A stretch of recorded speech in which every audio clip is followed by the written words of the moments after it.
Can our media survive? And sustainability, can it survive and thrive long term? And that's the question that most of us will be asking ourselves. Today being the one, and we all know today is World. Today is World? Great, and we know we as community media play a key role in creating awareness on AIDS. And that is the conversation we'll be having today. We'll be talking about humanitarian action and media. Tomorrow, we will be talking about media sustainability, innovation, and digital inclusion. On Wednesday, we'll be talking about media ethics, trust, and journalist well-being.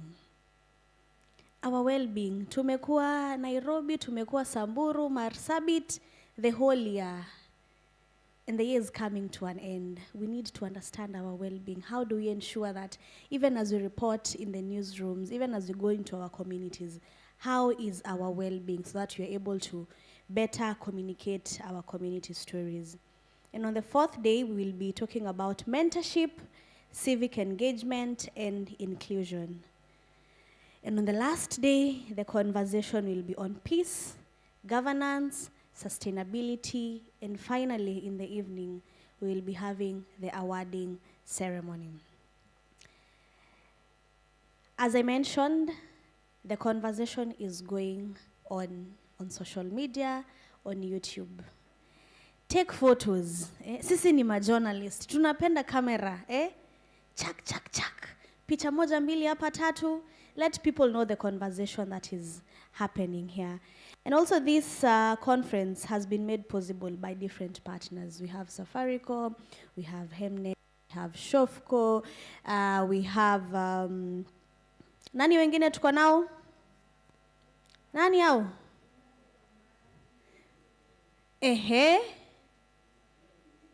Ati boma ya? Ni kama mnataka maboma hapa. Ama mko na maboma tayari.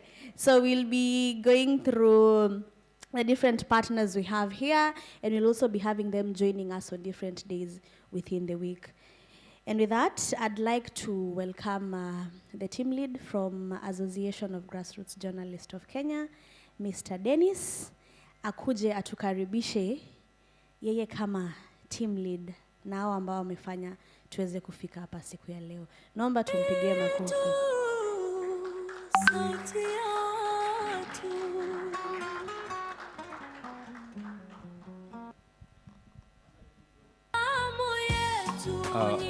Ipande juu.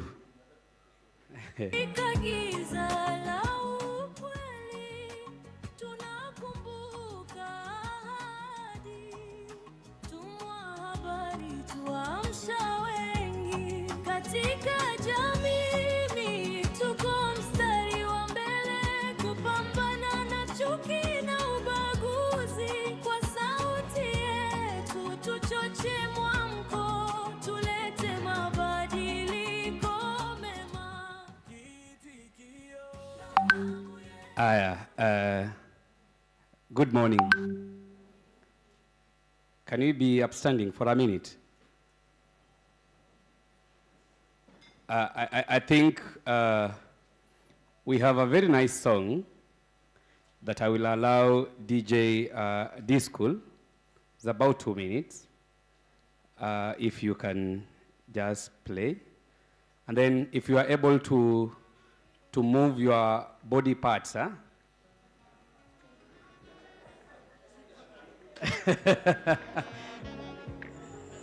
Sidio kweli?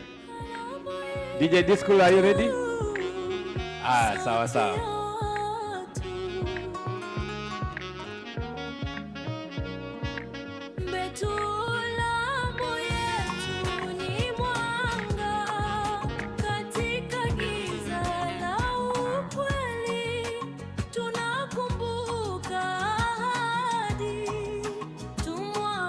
DJ D-School kidogo tu. I think we are very casual, huh?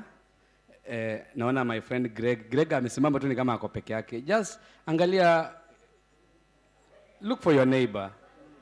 Hey, just look for your neighbor, tafadhali.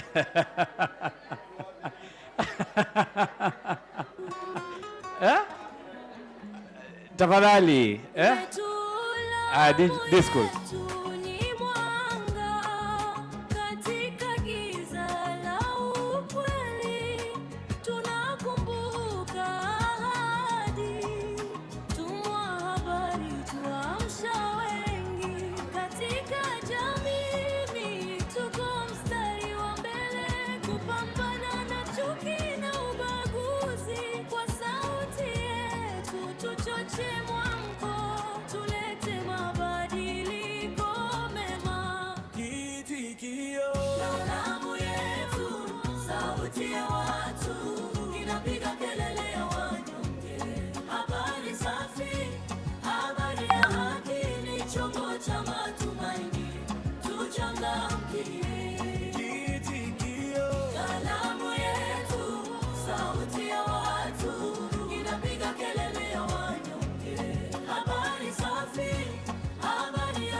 Jamii yetu inapokea sauti ya kweli, twende.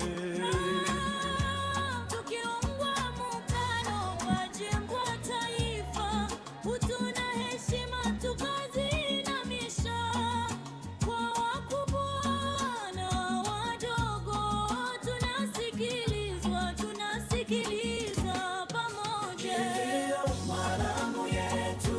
Sauti ya watu inapiga kelele ya wanyonge, habari safi, habari ya haki ni chombo cha matumaini, tuchangamkie. Kitikio salamu yetu, sauti ya watu inapiga kelele ya wanyonge, habari safi, habari ya haki ni chombo cha matumaini, tuchangamkie. Haya, asanteni sana, asanteni sana.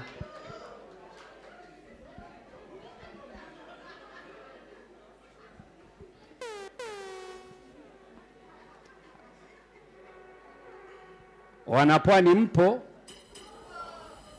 First of all, before I speak, I would like to invite the AGJK team. AGJK team, kindly tafadhali.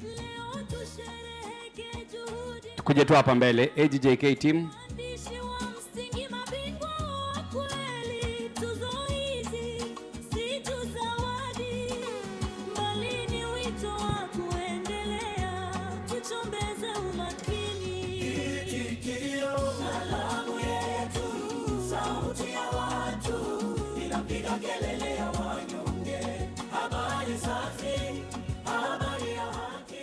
Chombo cha matumaini, tuchangamkie.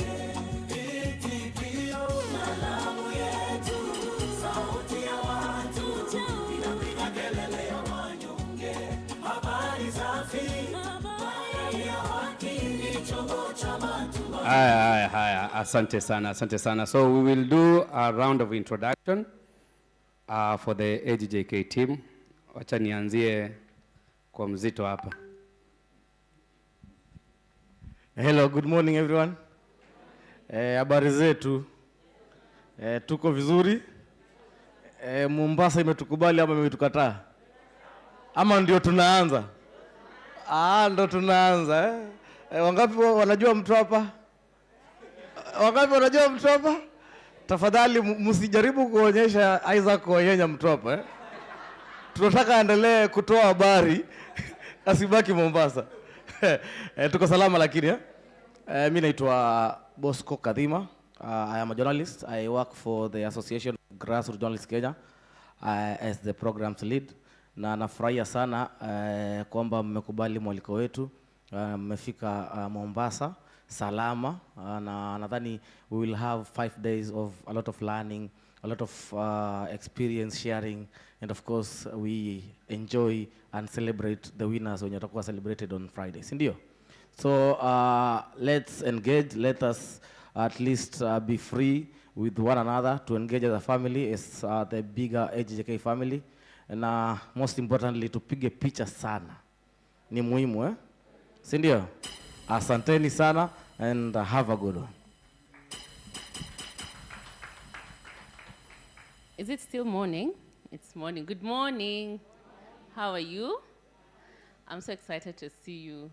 I know you don't know, I'm so excited. You know, it's one thing to invite people, and it's another thing for them to honor your invitation. So thank you so much for honoring our invitation. My name is Annette Mackenzie. I work for the Association of Grassroot Journalists Kenya. I support finance and programs as well. I'm so happy to see you. I don't know if you've already changed your accent. Maybe when we just reached a SGR like this, mine changed. So I hope yours has changed. If yako imebadilika, sasa ni kuamba na kuamba aje. Aya, sawa. Habari zenyu? Habari zenyu tena. Kwa majina naitwa Peri Saleh. I work with the association as communications officer, and mimi ndio nimekuwa on your emails, on your text messages, calls, wengine hata washiki, naongezea message, but thank you so much for the smooth response, and thank you so much for showing up. And najua hii wiki itakuwa a very beautiful week, and with a lot of fun. Tutakuwa tunasoma, but pia with a lot of fun. Na I communicated Friday Swahili, tafadhali. Friday ni Swahili. Friday gala. Si nilisema watu wakuja na Swahili. Kila mtu ananiuliza Swahili. Swahili wanavaanga aje. Sawa. So let's have fun, and thank you so much. Good morning, everyone. I'm so delighted to see every one of you, and thank you for honoring this invitation. We are here to learn. We are here to make memories. We are here to actually to make a big family. So my name is Sarah, and I work with the association as the administrator. And feel at home, feel loved, okay? Hamjambo. Jina langu ni Martin Bunyali, nafanya kazi na Association of Grassroot Journalists Kenya as the operations lead. Mimi na wenzangu tumehakikisha mmefika Mombasa. Asanteni. Kindly, let's interact with our social media pages. Ukijiona hapo, repost and reshare. Sawa. Asanteni sana. Tuwapigie makofi. Benja is our elder. Introduce yourself. This is a second introduction. My name is Radondi Ojuang. I work for AGJK, and I'm the one in charge of finance. Thank you. I'm very pleased to meet you guys. I know there are guys who are meeting me for the second time. For the people who are meeting me for the first time, we want you to feel welcome, feel at home. Jiwachilie. Ikifika mahali pa anything you eat, food stuff, kwenda beach, mujiwachilie. Fanya ni kama itawahi fanyika te. Asanteni.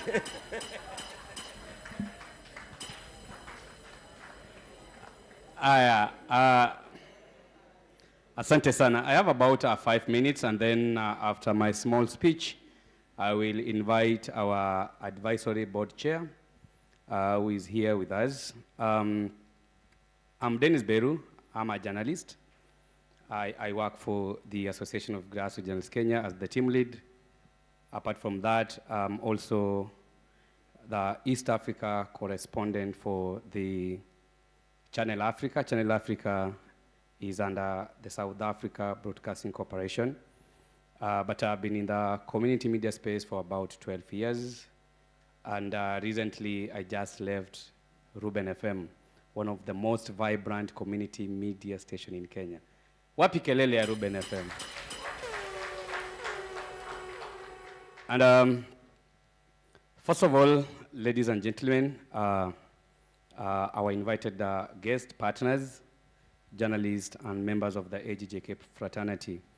It is a great honor to stand here at the AGJK Community Media Conference. This is now the 4th edition under the theme Community Media, Sustainability, and Viability. And of course, we are talking about the future of community media. And our theme really tells the aspect of sustainability and viability. Of course, today we gather only to reflect on our progress, but also to strengthen the bond that support community journalism at the grassroots community. Community media remains the heartbeat of our society, informing, educating, and empowering across the country.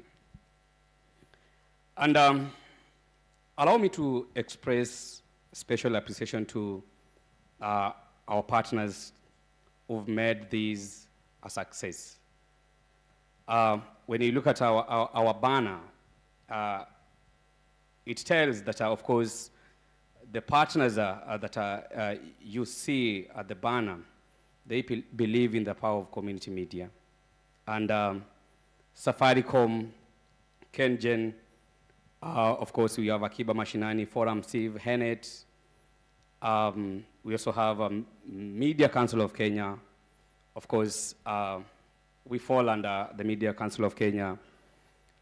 We have Sports Kenya, Minet, DNDI, Human Dog Foundation from Poland, Journalists for Human Rights, Kenya, Africa Cities Research Consortium, SHOFCO, and in East Africa, we have Search for the Common Ground, TISA, Sato, asanteni sana Sato. I can see Alex, the leader at Sato Kenya.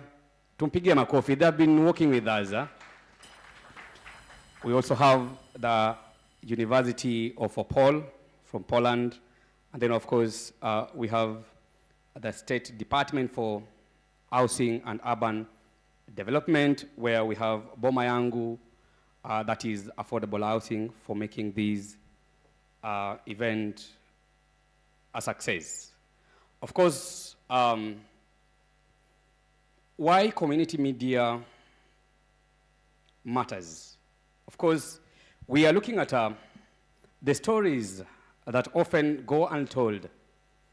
It connects national development to local realities. It gives space to women, the youth, the marginalized voices. And of course, it helps citizens understand policy, development, and democratic processes. Of course, now, our critical role as community media, we face a lot of challenges.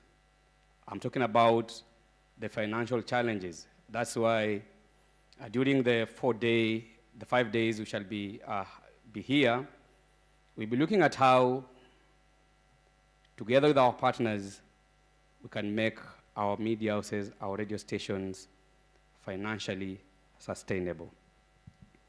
Now, of course, we have call to action.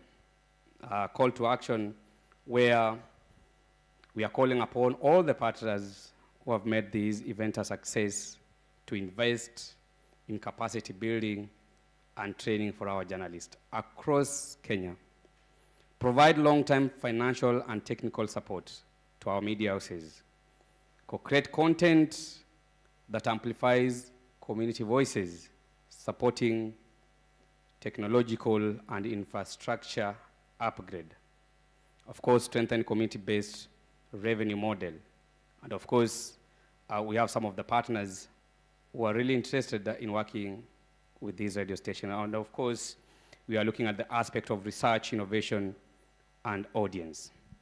Now, ladies and gentlemen, of course, this is just the beginning. This is day one. And we expect more in terms of programming for this program until Friday. And of course, We are in Mombasa for the second time, and we shall be having the governor of Mombasa on Thursday attend the conference. We shall also have the PS, Principal Secretary for Urban Development and Housing, Charles Hinga, tomorrow. We are also going to have the acting ambassador of the US on Thursday and other guests. So, mabibi na mabwana, karibuni sana Mombasa. Najua kuna joto jingi sana. Najua wengine wanasema kuna joto mingi. Kuna joto jingi sana. Kwa hivyo it is advisable ukitembea, ikiwezekana kabisa tembea ukiwa kifua wazi ndio uweze.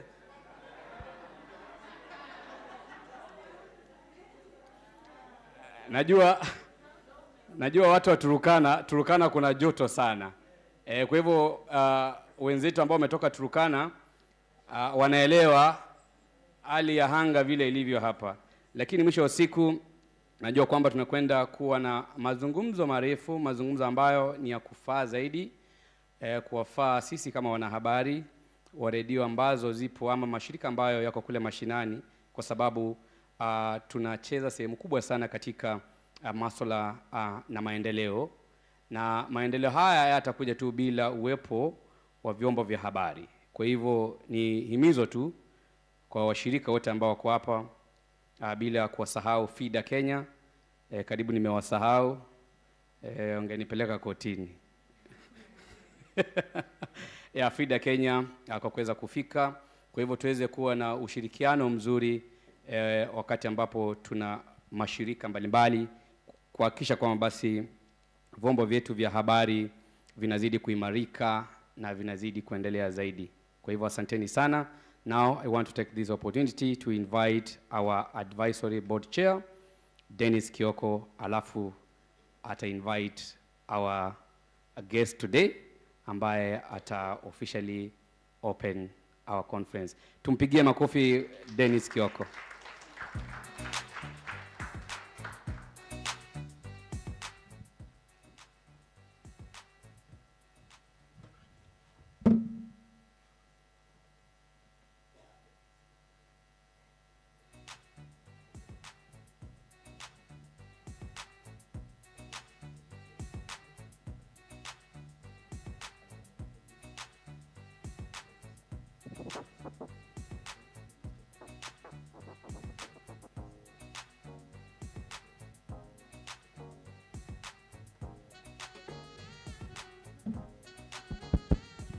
Thank you very much. You know, I have to do some serious consultation. And when a team leader has made such powerful statements, sometimes I'm lost of words. All protocols observed. Good morning. Good morning once again. Who attended the first AGJK conference? Let me see by a show of hand. The first one. Let me see by a show of hands. Okay. On a secretary, you can see that. Who attended the first and the second conference of AGJK? By a show of hand. If you also attended the first one, please raise your hand. And the second one. Who attended the third conference? Where was the third conference held? Okay, who attended that conference here? Okay. Who this is your first time to attend this conference? Okay, let's clap for each other. If you've attended the respective, the previous conference, you know that I like giving people examinations. And this is the time that we are going to do a small exam. So take a piece of paper and a pen. And then you have your phone. Eh? Where's my phone?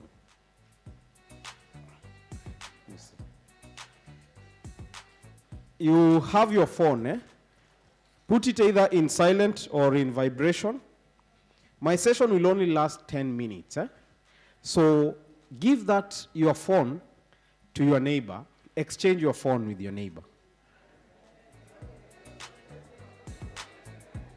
Let your neighbor keep your phone for 10 minutes. Team lead, naona unashindwa nipea secretary simu yangu. So, do you have a piece of paper? Okay. I would like you to draw something like this. These are 9 dots. I know they might not be visible, but just try to scribble something like this. 9 dots. Bosco, you must also partake into this exam. And we want to see your results. 9 dots like this. And this table has very good dancing moves. We will play that song once again. Benja, I'm waiting for you to write. 9 dots. Please remember, it's an exam. An exam, you must write your name. You must write your index number, which is your phone number. That's the unique identifying number. Are we all there? 9 dots like this.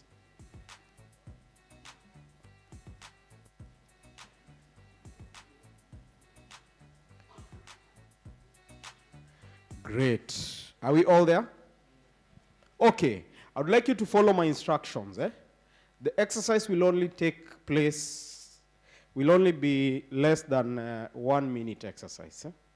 So I would like you to draw, to connect those 9 dots using only 4 straight lines. You connect the 9 dots using 4 straight lines without lifting your biro or your pen. Hey, slow learners, what's happening? Connect the 4 dots. Sorry, connect the 9 dots using 4 straight lines without lifting the pen. Yani you just connect them like that. Connect them, connect them, connect them. Wait, it's an exam, not you have to, it's an individual examination. You connect the 9 dots using 4 straight lines without lifting the pen. Sasa hii group mumeanza discussion. Kuna wengine wamesha anza tena kuandika dots zingine.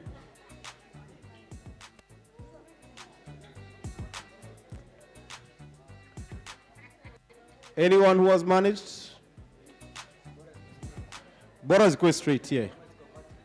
Bora straight lines. Those are more than 4 lines. 4 straight lines. It's 4 straight lines. Anyone who has managed? Anyone who has managed?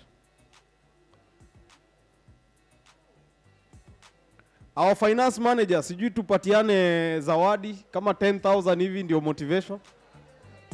Tupeane 10,000. Or 2,000. Anyone who has managed? Okay, I'll show you all. Are you ready? Are you ready to see? Okay, are we all ready to see? Anyone who would like to come and hold this so that I can show all of you? Thank you. We have a volunteer. So, it is very simple. Should I zoom? Kamera kwa wapi? Aya, sawa. Niandike. Tuko ready, Okay.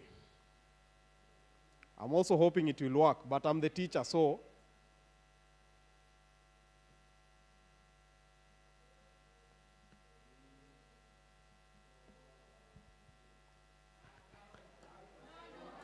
you can confirm if I've not connected the dots. You connect the 9 dots using only 4 lines. Only 4 straight 4 lines. You can go show. Hey, tukumbuke I'm the teacher.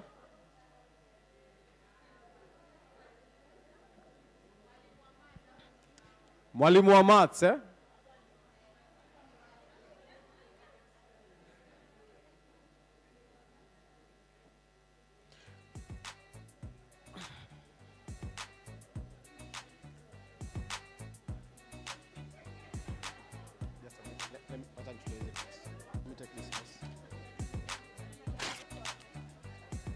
Is there a dot that is not connected? Is there a dot that is not connected? You can check. Okay. During break time, muta confirm hiyo yote. My assistant, you can now sit. That exercise was very interesting because this week we will be focusing on different aspects. You will be required to think inside the box. You will be required to think outside the box. You will be required to think without the box. And hence, we will appreciate your creativity, your discussions, your learnings. We are here to learn, all of us, yeah? We are here to listen to, what are some of the innovative ideas that different community medias are doing on their sustainability mechanisms. And just for me to insist and reiterate that timely, correct, useful information saves lives. And that is something that we really need to take home. That the works that we are doing are not only just, passing information, but actually the works that we are doing are saving lives.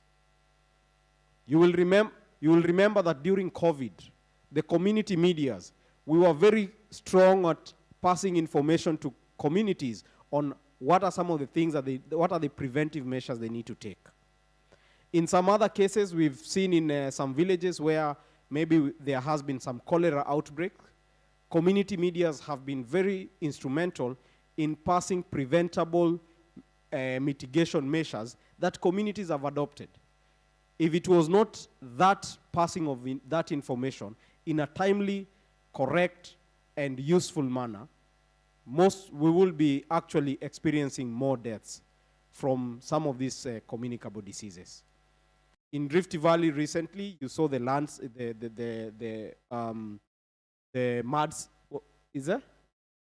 mudslide. If those communities had received prior information about the mitigation on all those aspects, we would have actually saved more lives.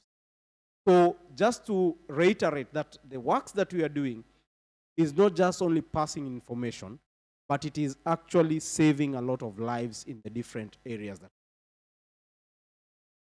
My last point is also just to insist again on the information. That information is like food, and it decays as it waits. And community medias, we are at that intermediary of enabling passing on fresh information that is able to strengthen the capacities of communities and also saving the lives of communities. And hence, this entire week, when we started the conference, it was we actually did 1 day. The next time we did 2 days. This last year we did 3 days. This time we've done 5 days. And this is also because we are responding to the needs and the requests from all of us and also the different respective partners. And that's why when Paris was here and she was saying that it's important for us to interact, very key, because some of these interventions, some of these recommendations, we pick them from the evaluation forms that all of us usually share by the end of the form. So I'll be glad I'll sit here for those 5 days, and we'll be happy to exchange and also to learn more from the different aspects. Now, before I invite Secretary from the Ministry of ICT, I would like us to stand. Let's stand. Bwana DJ, you can play us that song again. Now, this time I would like to see which table has the best moves. I would like to see which table has the best moves. Bwana DJ, play first the chorus section. Let me see which table has the best moves.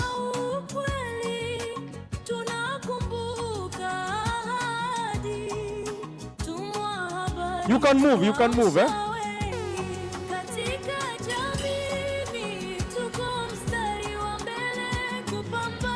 Allah.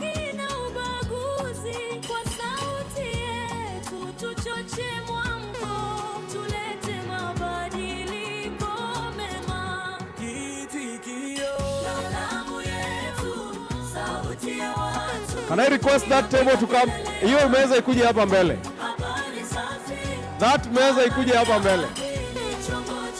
That meza ikuje hapa mbele. Yes. Tufuate hii laini, tufuate hii laini. Just join that line.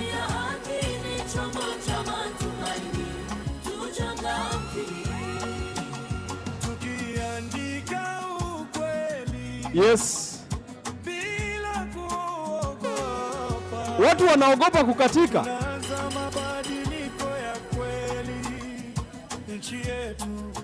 Jamii yetu inapokea sauti ya kweli. DJ usitunyime sauti tafadhali.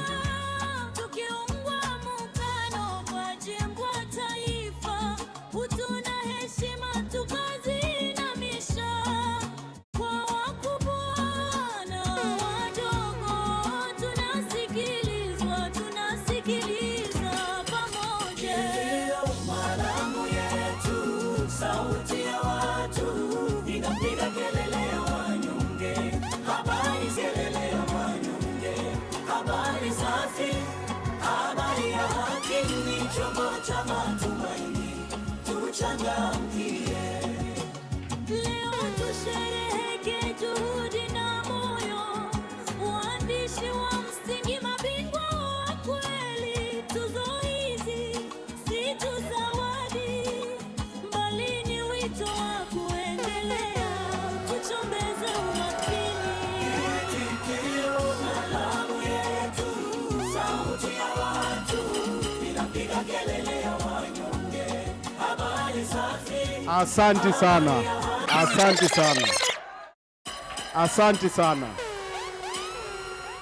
Kalamu yetu inafanya nini? Kalamu yetu inafanya nini?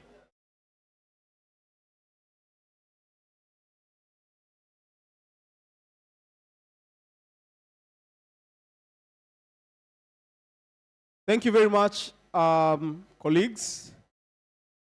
Kuna meza ambao leo tutaongea na chef waongezewe chakula eh. Kuna meza kadhaa hapa tumeona. At this juncture I would like to invite Temesi Mukani, who is the Secretary Information Ministry of ICT. And for your information, Temesi is one of us because he has more than 15 years of experience in journalism. Let's appreciate him as he comes, and I'm sure he will also, in addition to sharing the government statement, if you have also any questions regarding journalism, he will be here to respond to all your queries. Asante sana. Karibu sana. Thank you very much, Dennis. Coincidentally, they are both Dennis, so I don't know which one to start with. But anyway, thank you very much for inviting us here. Mother Ministry. You know, when did the first dance, the MC, who is also my desk, felt that his assignment was Ministry of Defense. So I learned a bit of rigor and being a bit of. So if you see me a bit tense and rigid, because of my time at DOD. But I'm back here. Many of you, I have worked with many of you, but from the PR side of life. I'm a trained journalist. I served briefly in the newsroom at Nation, then sold the trade. You know, during our time, it was very sad. Someone leave the desk, join PR. In fact, you felt like you are a pariah. I don't know what happens nowadays. I've been around for a while now. When you left newsroom to go to PR, came back, people felt like had sold the trade, sold your profession. But all in all, I am pretty much a journalist. That's what's important. As I've been introduced, my name is Temesi Mukani. I serve as Secretary for Information and Broadcasting at the State Department for Broadcasting and Communications within the Information, Communications and Economy. How the ministries or generally government is structured, that we have a cabinet secretary, who is the political head. Then we have a principal secretary, the accounting officer. Then you have technical people working under called secretary. In some ministry or in some state departments, you find there's only one secretary because you're the technical lead, all head. Ndio mtu ya mkono hiyo idara. For our case, I am mtu ya mkono, technical information and but I have other two colleagues. One is in charge of public communications, another one is in charge of postal and telecom. So we all report to them. So generally, that's how government works. Before I read the ministers, let me also say that as Secretary of Information and Broadcasting, I'm in charge of I'm actually in charge of you. So I'm your desk officer. So in terms of government hierarchy, in charge of docket. So I'm in charge of Kenya's biggest newsroom. Call it Kenya News. All those officers you see in the counties and sub-counties, and also in charge of ABC, also in charge of Media Council. I also sit on the board of Media Council. I represent the PSN Council. I'm also responsible for quite a big docket. So I will be telling you that after I read my official statement from the minister, and then, of course, I'll share a few experiences having.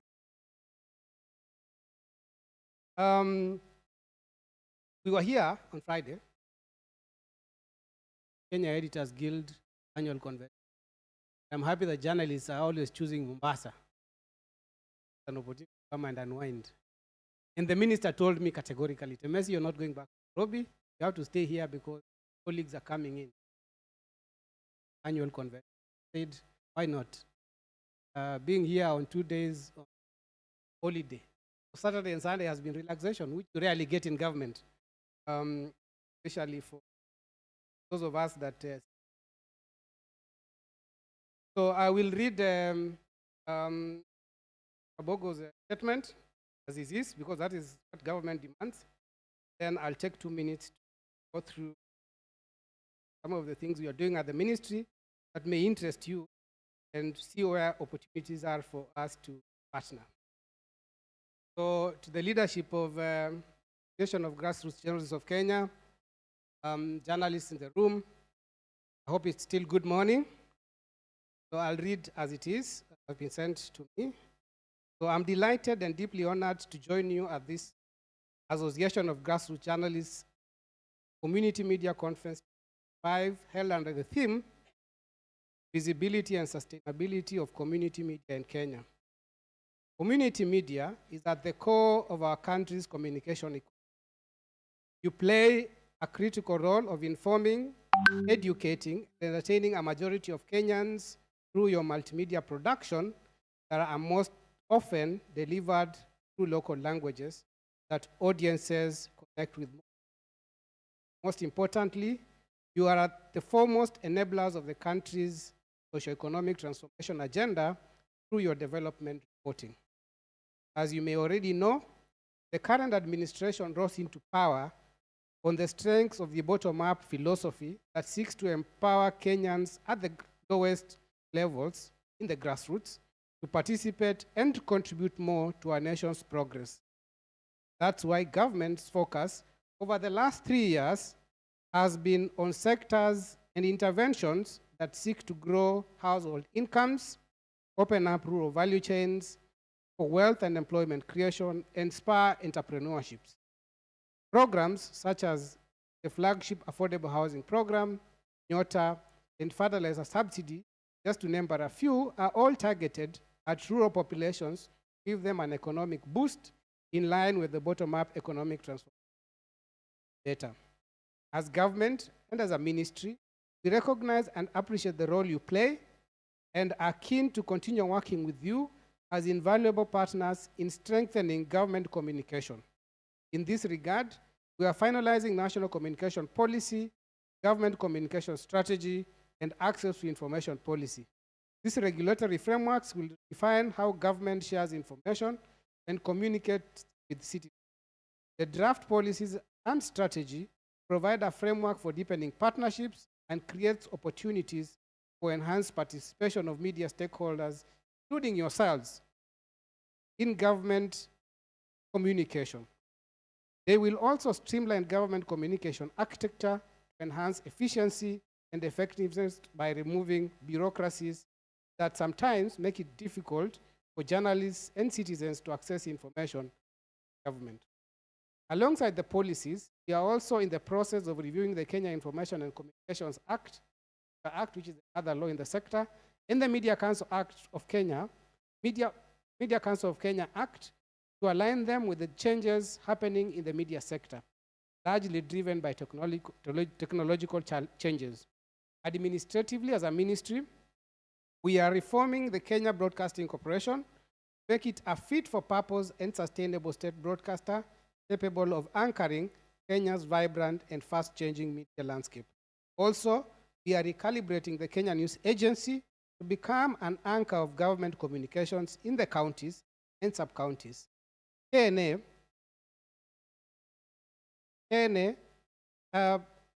government communication in the counties and sub-counties.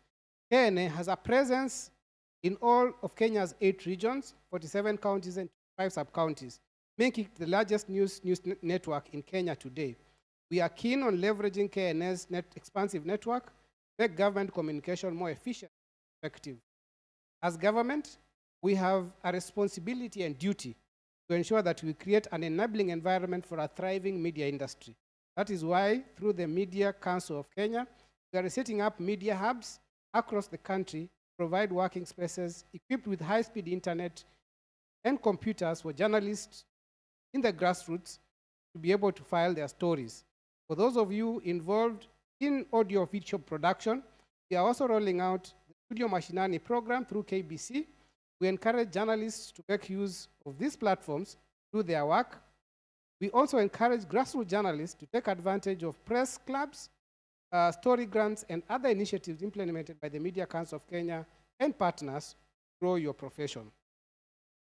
Ladies and gentlemen, sustainability of our media sector in the wake of the ongoing shift in media consumption trends is one of the sector's greatest concern. The changes have led to a decline in traditional revenue streams, such as advertising and sales.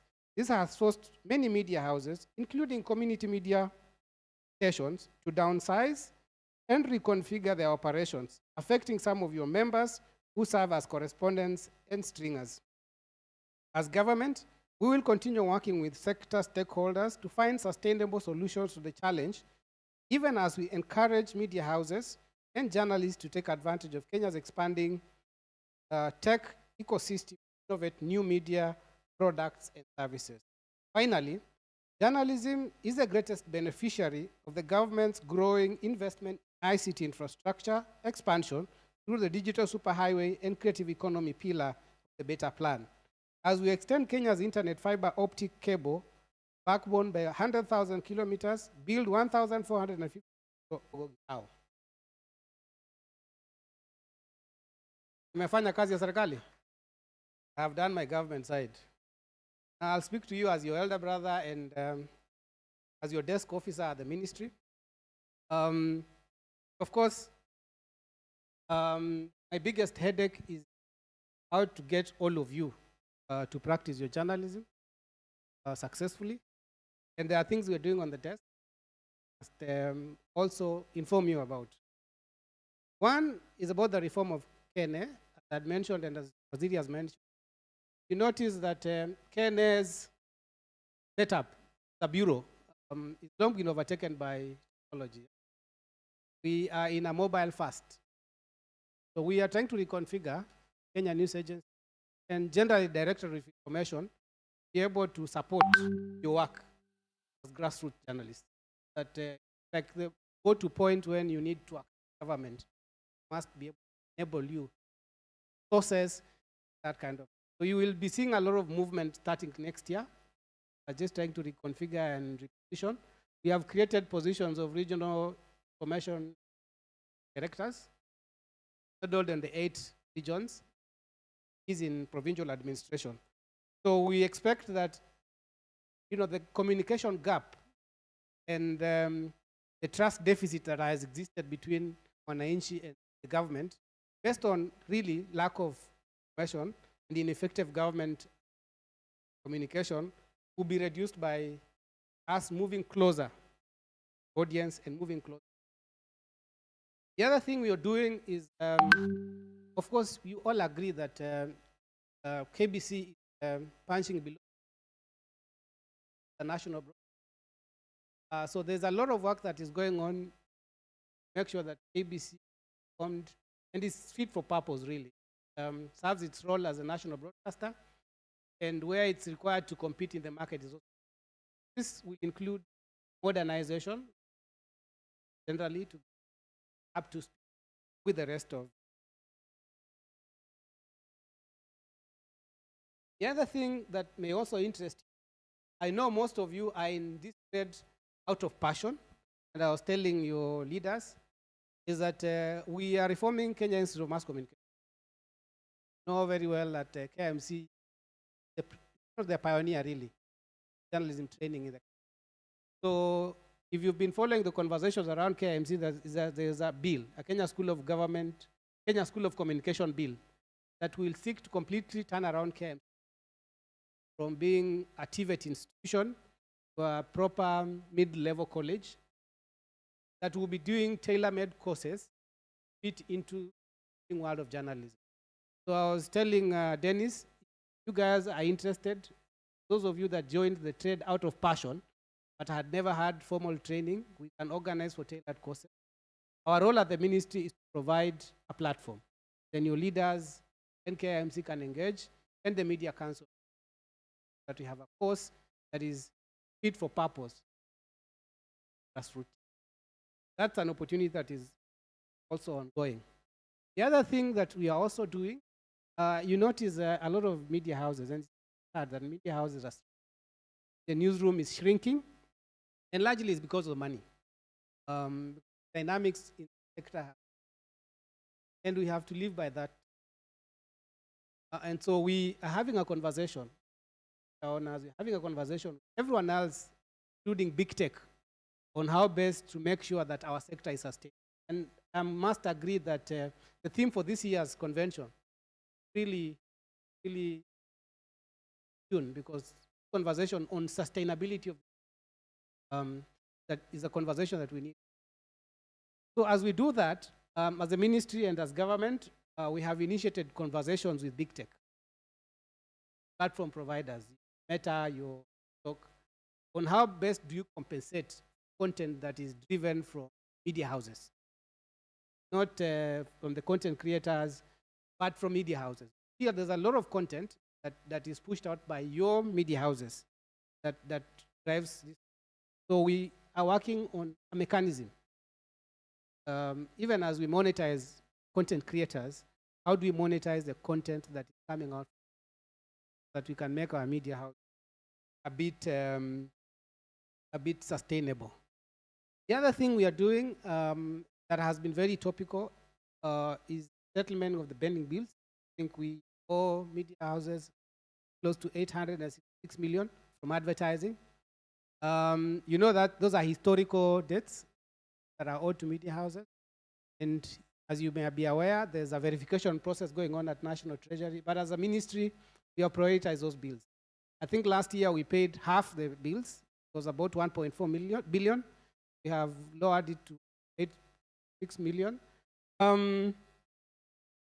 Finally, I want to encourage my colleagues in the grassroots, in the counties, take advantage of capacity to be able to be a better journalist. And I'm happy that Boma Yangu is also supporting you. I want to advise journalists is that don't be too passionate. Sometimes as journalists we get too passionate. gets too emotional. So if there's a house coming up in your area and you're renting, you can afford it, please buy a government house. You notice that governments will just transition and transition. You will remain there sulking. When I joined government not so long ago, I used to be very passionate about transition. Because I joined mainstream government, went right to the top. Those of you that know me, you know that I joined government and went straight to work at State House. Got attached with my process. When the transition happened and back to civil, the reality hit me that anyway, governments come and go, isn't it? As young people, the country continues. So if you're in Kakamega or in Bungoma or wherever you are, and there's affordable house coming up, and what you need to pay monthly is equivalent to what you pay rent, take that house. Don't be too emotional about it, because someone else will take that house. You get what I'm saying? Take advantage of these initiatives and please build yourselves, build your careers, and when the right time comes and you want to transition to government or private sector, please transition so that you can have a better Kenya. With those very many remarks, I know I have been given the honor to declare your convention officially opened. It's now my greatest honor to declare the fourth community media convention officially opened. I will stay with you until some other time, then disappear. So for that time, if you have any feedback to give, what I've just said, or what you think we should do as government, make your space a lot more conducive, please let me know. Both my peers and myself are relatively new in the not in the sector. My peers 6 months old, I am 3 months old. So we are still very new and still open to ideas. We have not been consumed by government bureaucracy. Are open, new ideas. Asanteni sana and God bless you. Let's give him a better round of applause. I am sure he delivered on behalf of the secretary. And I'm also sure we also have questions and comments that we would love to give. And we can extend like 10 minutes for 3 people who have any questions, concerns, but he's able to respond hapa as a talker. So we can take 1, 2, 3, one last one.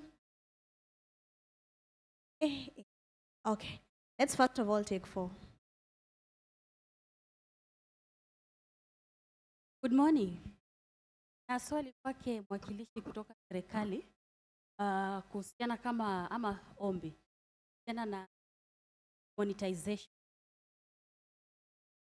Na vile mnasema na hao dogo isikuwe kama content creators image. So utapata hata hao breaking news wana break without hata. So kuna vile mnaweza tofauti.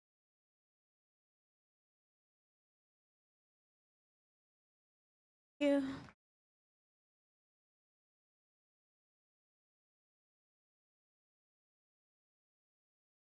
Thank you, Mr. Mutesi.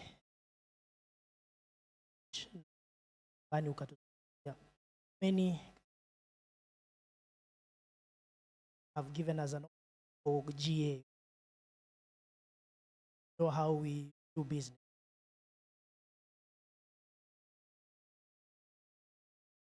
What are you doing? We are struggling.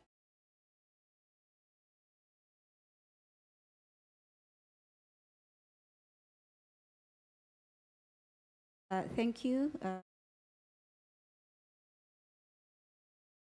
But also on how I think mine also feeds into money fund. I was wondering what extent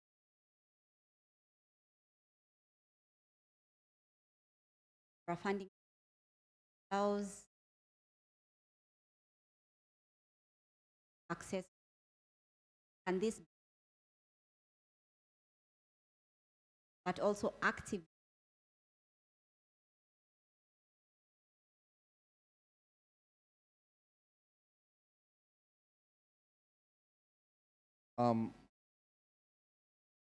Marks really launching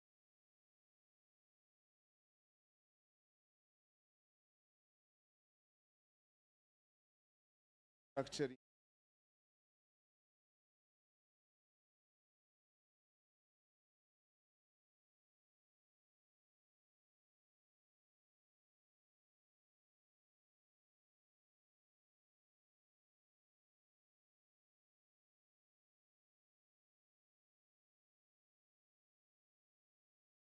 One last, how you respond. So thank you very much, Mr. Temesi, for the and yes. So my question is about the police regulators, because as you've said rightly that we are really struggling with. I don't think he understands we are struggling with finances. Some of the things that they are telling us to comply to are very expensive and require a lot of money. So as a ministry, is there a way that you can give direction to see now that you are able to understand us more, probably than. Great.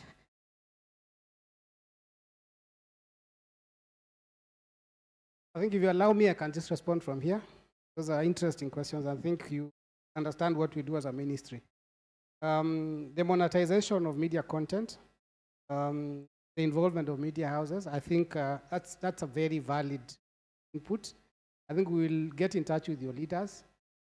It's a conversation that was started by Minister Kabogo. I had them in one room, and he asked them to come up with a model.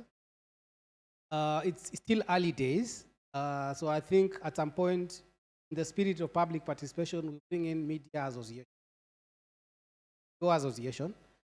to review what they would have brought, and then we agree. Because monetizing content creators is much more easier than monetizing your house content, because it's picked either way. And so that's a conversation that is there, but your idea is very important, so that we agree on what is the formula. Advertising on GAA programs generally. What I would want to say is that we, as a ministry, we are also limited with the procurement process, tender process. When it's a tender process, then sometimes it disadvantages a lot of them. We are also in the hole that we are in because previously there were no, when GAA started, it was a bit of free for all and room to play. But GAA become more stricter with time. But I want to say something. Having sat at the ministry, I used to think maybe government advertising a help, but I think it's just a drop in. Generally, advertising has very little money, and if we were to spread the cake, we would not be able to sustain the vibrancy, size of Kenya's media. So as I said, the conversation is around how do we adjust ourselves as media sector players, fit into the. You realize directives are flying in every single day. Now we have EGP. EGP means all those adverts you've been seeing on procurement have moved online. So that cuts the money that comes to advertising, through GAA, by almost half. So we'll be left with job opportunities.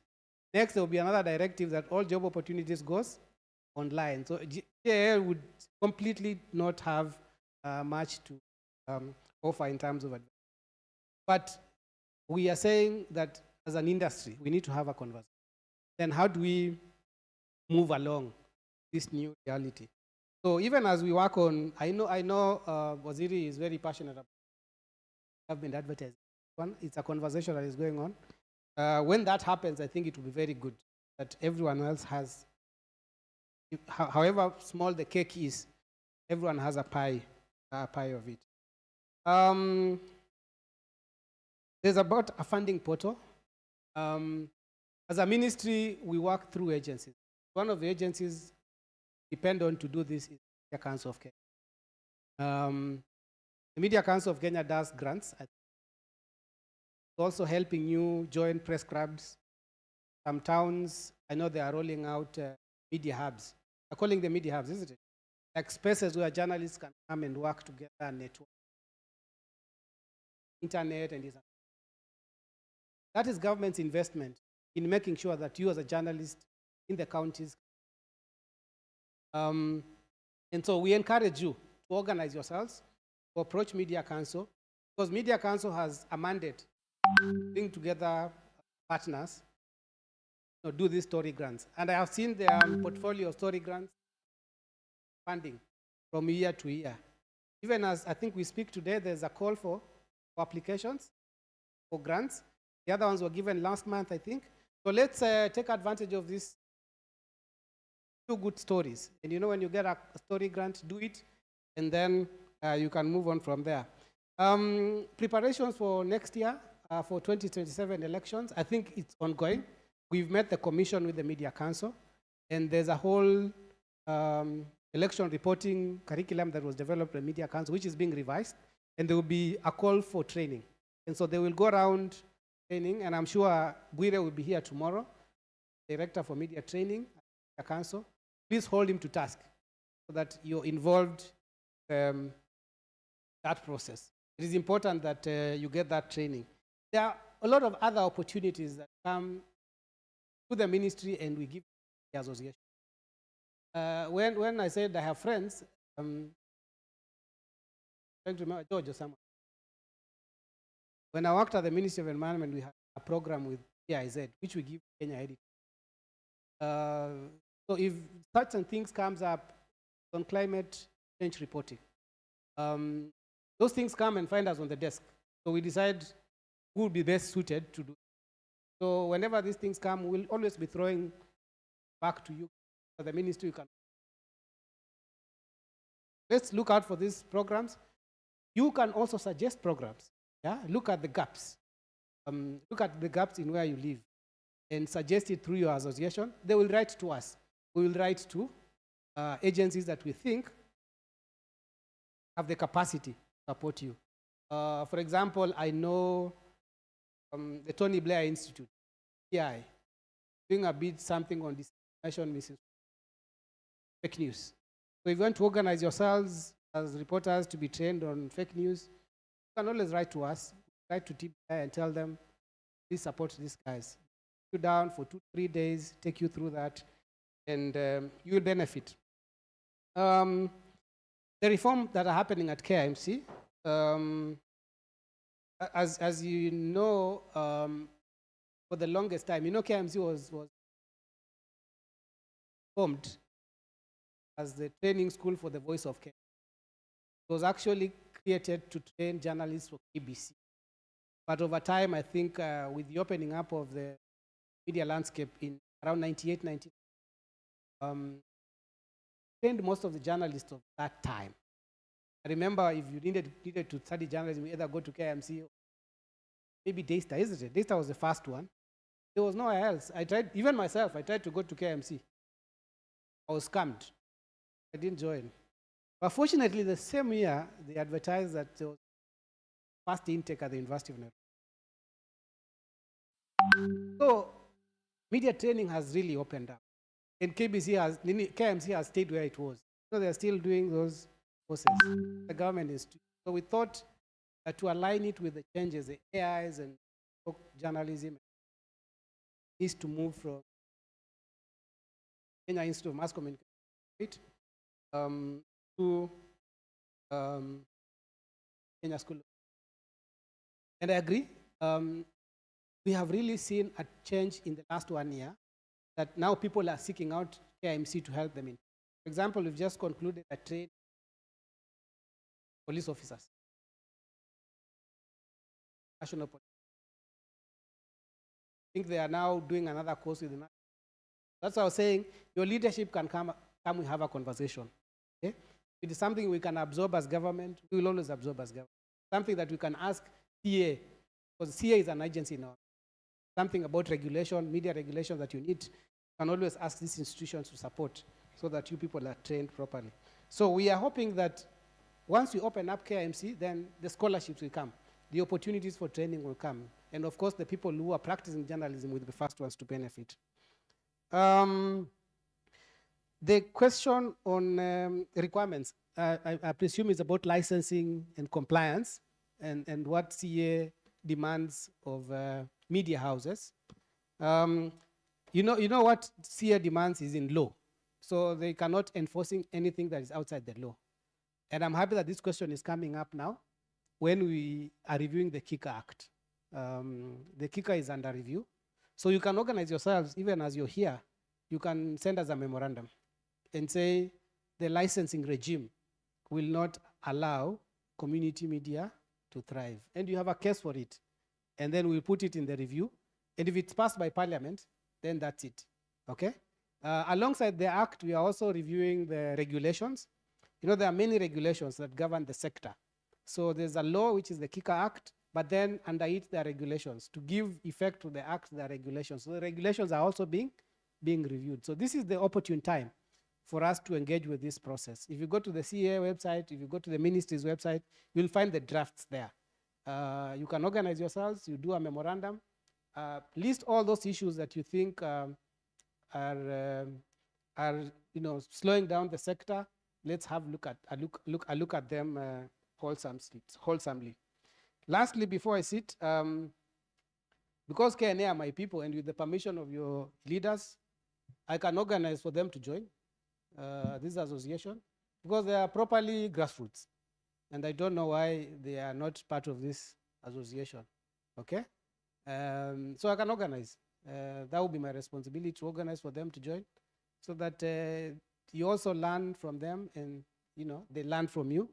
And so that you can make that network at the grassroots.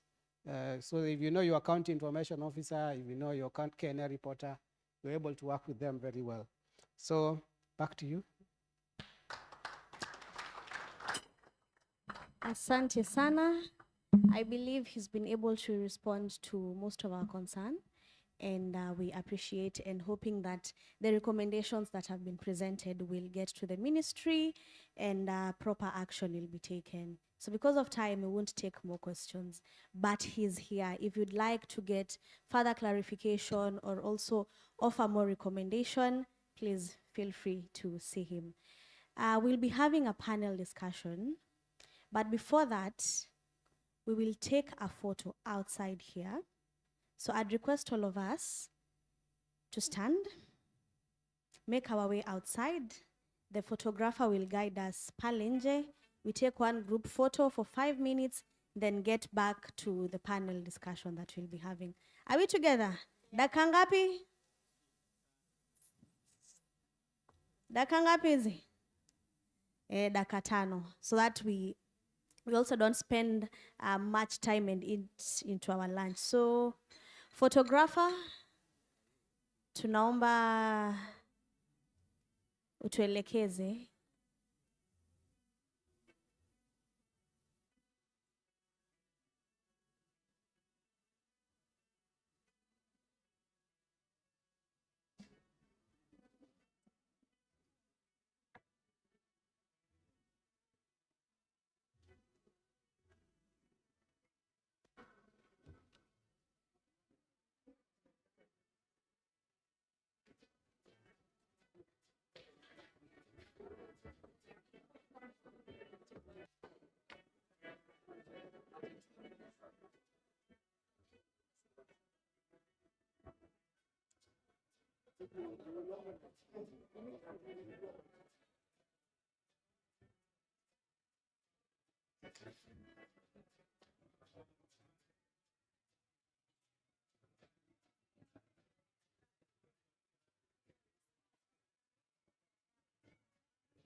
I believe everyone is back and we are ready for the next very short, not really a panel discussion, but a moment of reflection, sharing, and understanding from the journalists who won different awards in different categories from last year's conference, reflecting on how the journey has been, how the award has been impactful in their work, and what they're looking forward to after winning the award. So in this session, I'd like you to help me invite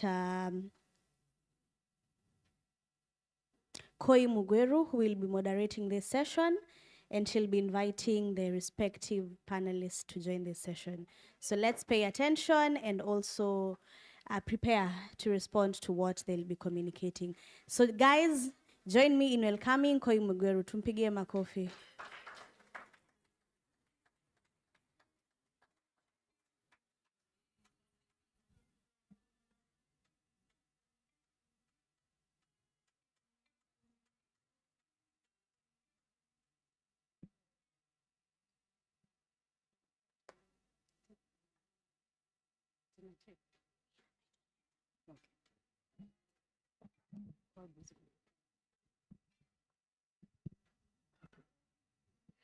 Good afternoon. Good afternoon. If you can't see me, wave. Amunioni na nimesema.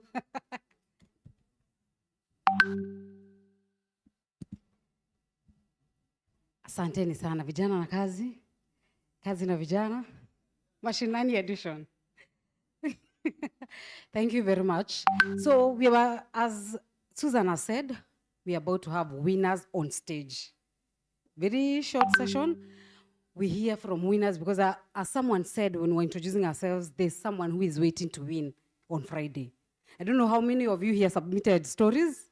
How many? By a show of hands. Nominees? Okay. So I can imagine the tension right now, but at least we have 5 days to calm our nerves, and then on the last day, we will know who will be winning, who will be carrying these. And to celebrate our winners, I'm going to call a few people who've won before so that we can have this conversation. This conversation is all mine. This one is for the winners. So, Isaac Waihenya, kindly join me on stage. Yes, unaweza kuja ukidance kidogo kidogo. Aha. Makofi kwake. Kijana na kazi. Pick the seat you want. Pick the one you want. You know, even when people pick seats, it says something about their character. So, Millie Saboami. Raka. Yes, escort her if you can, if you want to. We are dealing with winners. Makofi kwake mpaka afike hapa. Asanteni sana. Next time you can sit on that table imeonekana. Kuna nominee hapo. Alikuwa amesubmit story for this time. Okay. All right. Hilda Ajema.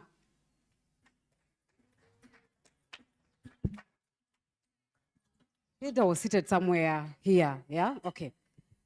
As we wait for her, Albert Mwanyasi. Albert? Eish, where are these winners?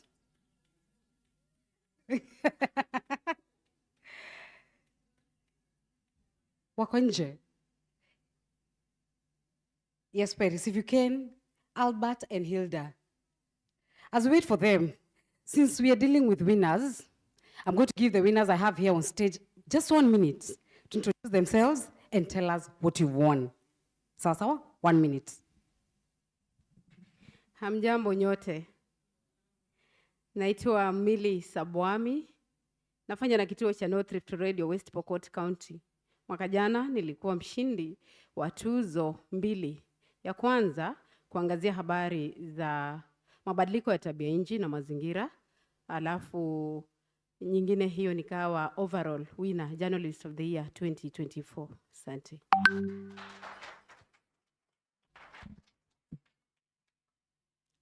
Hamjambo. Kwa majina naitwa Isaac Ihenya. Mwaka jana nilishinda tuzo katika kitengo cha afya. Karibu sana Hilda.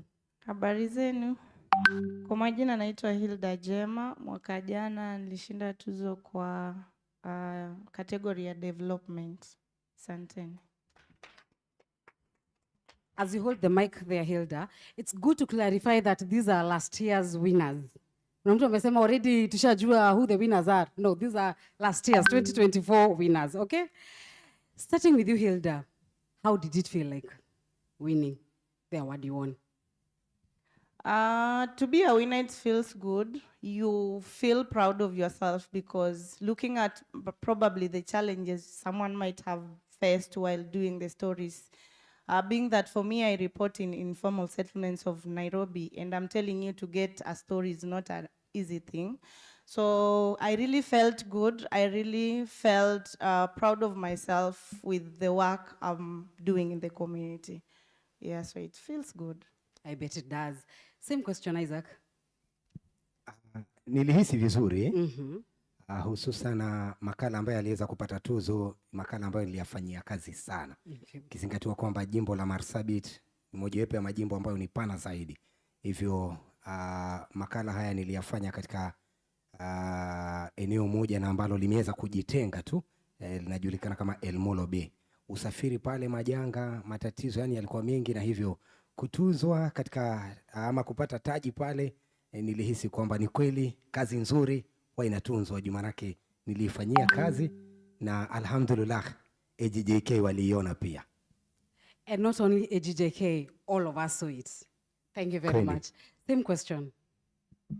Kwangu nilihisi vyema kabisa na nikafurahi kwa sababu 2023 nilijaribu nikakuwa first runner, alafu 2024 ikaingia, na hii ni kutokana na kitu kinaitwa research au utafiti.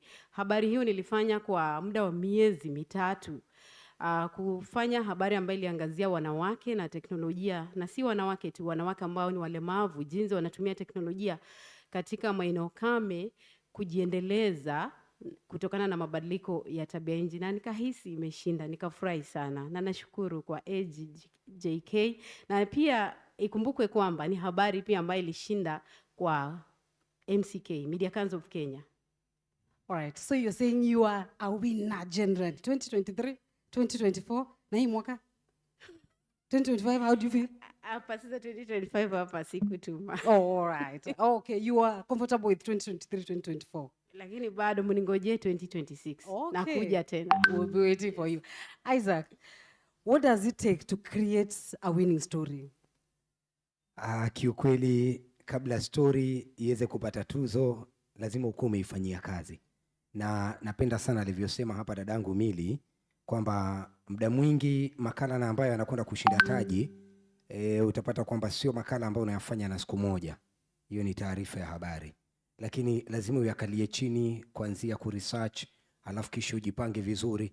Mwalimu wangu aliniarifu kwamba iwapo picha uliokuwa nayo kabla hujakwenda field kuweza kuendea ripoti yenyewe ile ya makala, iwapo itatoka ukiweza kuiproduce kwenye story, tena hiyo story yenyewe inakuwa successful.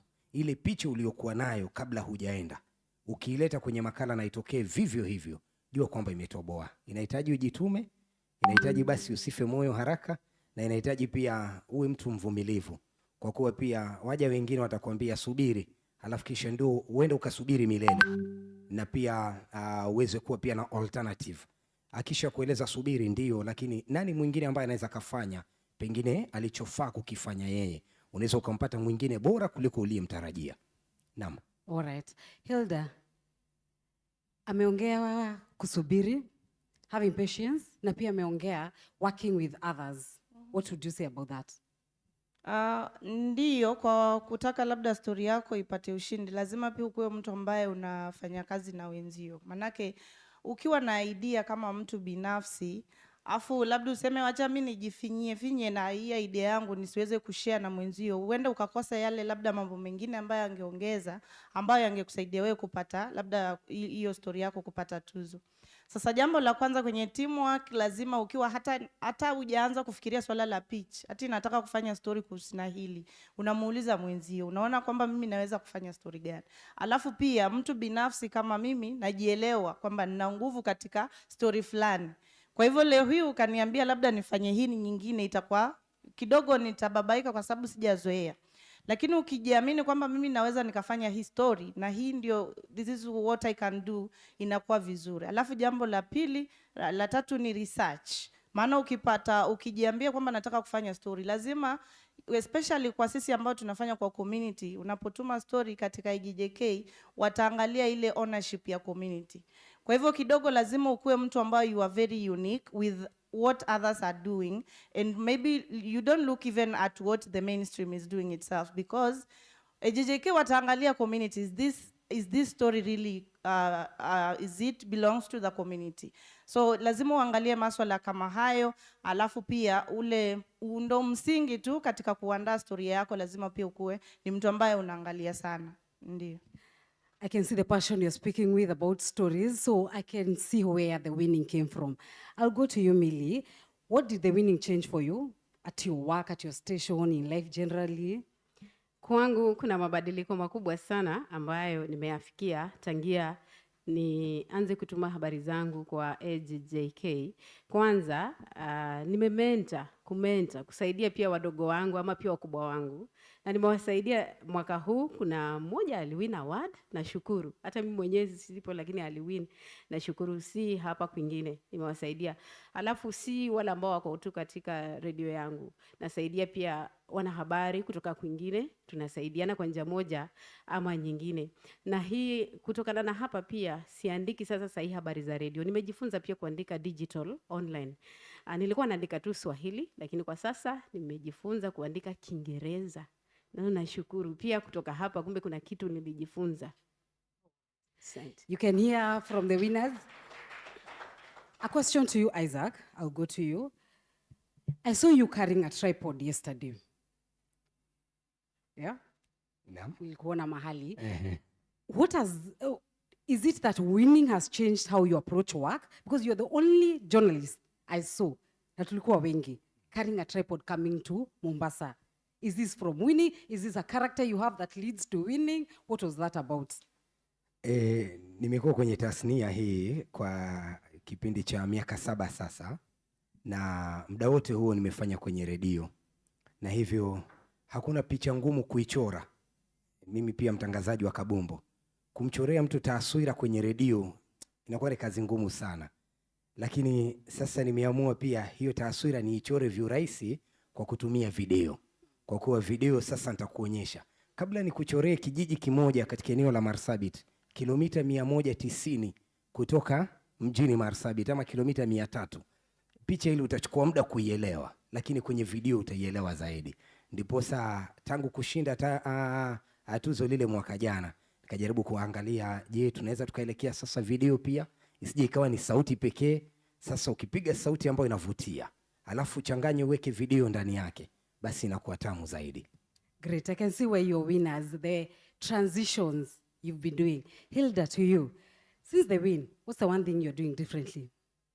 I think still continuing to commit myself, because when you become a winner, you just don't sit on a comfort zone and say, anyway, I'll be winning every year, every now and then. So actually it has changed my motives. Imenipa motisha sana, na pia na mimi nimehusika katika kuwatrain wadogo wangu ambao wengine wao wako hapa, kwa sababu imenifanya nikajiambia, kwanza nashukuru sana AGJK, manake mwanzo kabla ya AGJK kuleta ninio hafla hii, hatukuwa tunajua kwamba sisi watangazaji wa jamii labda tunaweza kutambulika mahali. Ulikuwa unafanya story, inacheza redioni, alafu inaisha hivyo. Alafu unajiuliza what next. Na wakati mwingine hata ukiapply kule kwenye Media Council of Kenya, kidogo unaweza ukakosa kupata kwa sababu wewe ni wa community. Wakati huo unapokwenda katika hata hafla nyingine unasema mimi ni Hilda Jema Geto FM, wanakuuliza hicho ni kitu gani? Lakini AGJK imetufanya mpaka sisi tukajulikana, si tu katika community ila hata na mainstream wanatujua kwamba tupo. Kwa hivyo kwa mimi kukuwa mshindi ilinipa motisha wa kuendelea kufanya bidii zaidi na kuendelea to work in the community, because again when you go to the community na wamekuona mahali, wanakutrust, wanakupatia story rahisi na unaendelea kuibua yale maswali ambayo yanafanyika katika community. Great. There's a question and I want all of us to answer. The media landscape, it's changing. What are some of the challenges that you're facing, and maybe how are you dealing with them? Maybe with the availability of AI, the media is really changing, because I've worked in the media for the last, 7 years, and the use of AI is really coming up, in technology, or rather digitalization at large. Ndugu yangu amesema kwamba yeye alikuwa amezoea tu sauti yake kusikika. Sasa mimi nikakuwa najiambia kweli nasikika kwenye redio, lakini kuna wale watu ambao wana shida ya ulemavu. Unaona wakati mwingine tunaposomewa habari kuna yule interpreter anakuwa pale, sign language. Sasa na mimi nikaanza kujiuliza naweza labda nikafanya nini kwamba ninapoongea katika redio labda yule mtu ambaye ana upungufu wa kuona anaweza pia angalau pia naye ashiriki katika redio. Sasa mambo yanabadilika kweli, na itabidi watangazaji pia tujitume zaidi, kwa sababu in terms of fact checking issues, so many rumors, and being that we are going to election in 2027, there are so many rumors that are always going around. So journalists, we really want to work very hard in terms of fact checking. Mambo mengi yanaibuka na lazima pia na sisi tuweze kujiongeza yale maarifa ambayo tuko nayo, tujiongeze. Great. Isaac Wehenya, ameongelelea AI and fact checking. And we're in the digital era. Kweli. You cannot give people wrong information. So what are some of the challenges that you're facing as a journalist? Nadhani changamoto, siku hizi wanasema kwamba kuna ile citizen journalism. Kila mja siku hizi ni mwanahabari. Hivyo natupiga chenga sana. Wewe kabla ukwende kudhibitisha ndio uhakikishe kwamba unaachilia taarifa zenyewe zile, kuna waja alishaachilia mapema. Hivyo ni kibarua pale. AI pia inaipinda. Hivyo alishaipata yule mwananchi akaifanyia ukarabati wake, alafu kisha ikitoka inatoka ikiwa kitu kingine. Hivyo ni changamoto sana, na ndiposa ni jukumu letu kama waandishi wa habari, nadhani tuikumbatie pia teknolojia, ni muhimu sana. Tunapoikumbatia na pia nasi tujaribu kutembea haraka na majira ili kidogo isije ikatuchanganya zaidi. Thank you. Meli? Okay, kwa upande wangu naweza sema ni kwamba ndio changamoto zipo, lakini wanahabari msibabaishwe na changamoto. Ulienda shule ukasoma, unajua law, unajua sheria vile ambayo jinsi sheria itakuongoza kulingana na kama wewe mwanahabari. Sasa kila ambacho kiko unaandika makala ambayo na make sense, makala ambayo yamethibitishwa na kutafuta sources wale ambao wanahusika kabisa kwa yale makala yako. Hata hao wengine labda wakiweka ukora, wakiweka nini, wewe unakuja na kitu chako ambacho niko very unique, kitu ambacho kimethibitishwa, basi kikiwekwa hewani sidhani kama kutakuweko na changamoto. Mimi wasibabaishwi kwa sababu najua chenye nafanya. Great. You can hear from the winning mindsets. Hakuna changamoto we cannot deal with. Okay. I want to open the floor to our audience here. Kuna mtu akona swali to the winners of last year. Any question? Yes.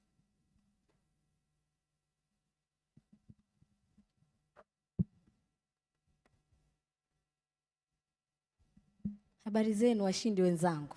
Maana naamini kwamba sote hapa ni washindi. Kuna changamoto kwamba umeenda kufanya makala, kisha umekutana na sources. Amekubali kabisa yataka kuzungumza, lakini yataka kulipwa. Hilo swala twalizungumzia vipi? Maana mimi limenitokea mara nyingi, kwambia chai ya wazee iko wapi? Mambo kama hayo mnadili nayo vipi?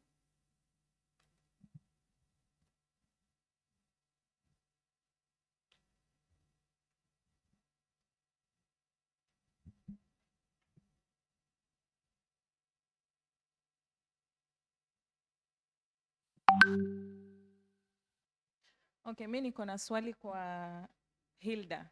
Amesema kwamba kama mwanahabari anafanya kwa redio na amekuwa anataka kuhakikisha kwamba wale watu wanaoishi na changamoto za kimaumbile at least anawafikia. Lakini hajatuelezea pengine mtindo wake anafanya vipi ili kama ni pengine ni mwenye changamoto ya kuona ama kusikia aweze kufuatilia na kuchangia kwenye redio.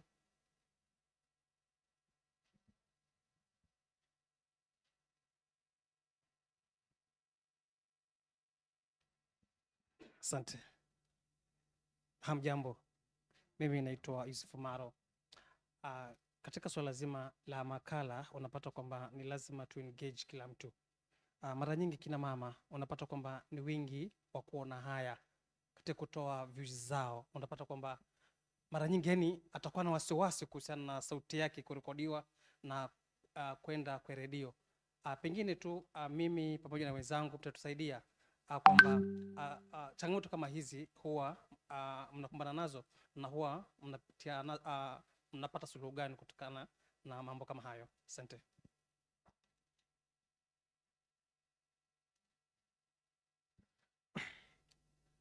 Allow me to be seated.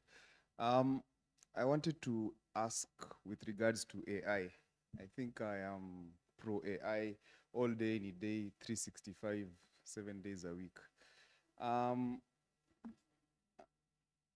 Why are we not embracing it? Why is it not making your life easier? Why is it becoming a challenge? Unataki kuona kama ni kitu inaweza tusaidia in fact checking, inaweza tusaidia in I don't know. I mean, there are many options that can arise from it. Mbona tunaiona kama changamoto to us as journalists? Because in my day-to-day, the number of times I rely on AI is unimaginable. So mbona tunaichukulia kama a challenge and not an opportunity for growth and help in our work? Probably they can respond to those questions first.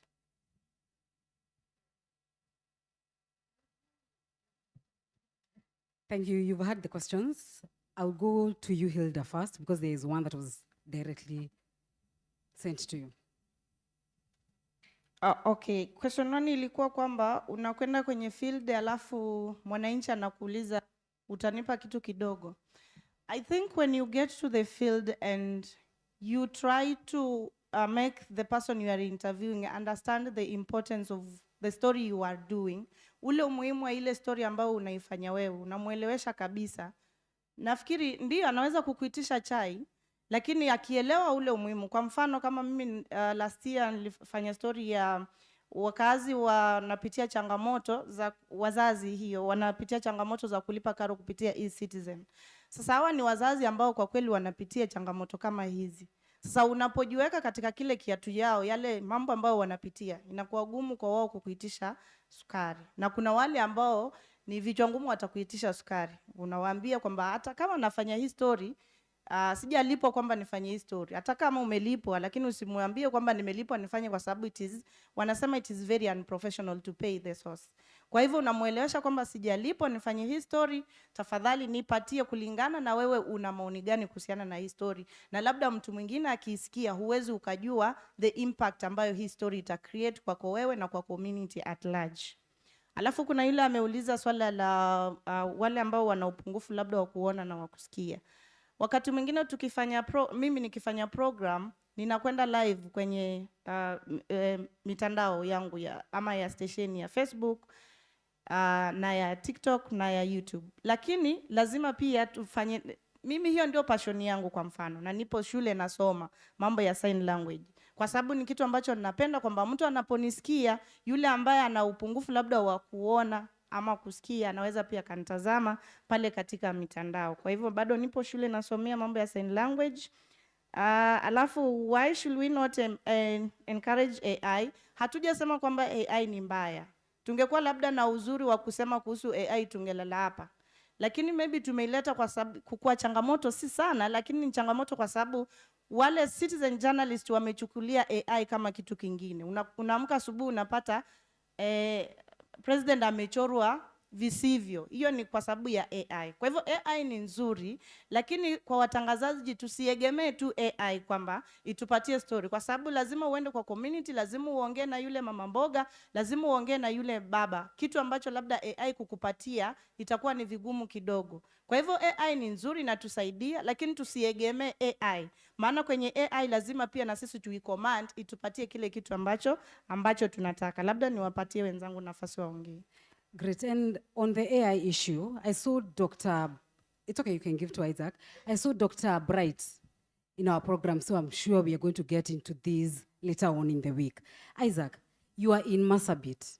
How do you make sure that women there are giving you their points of views?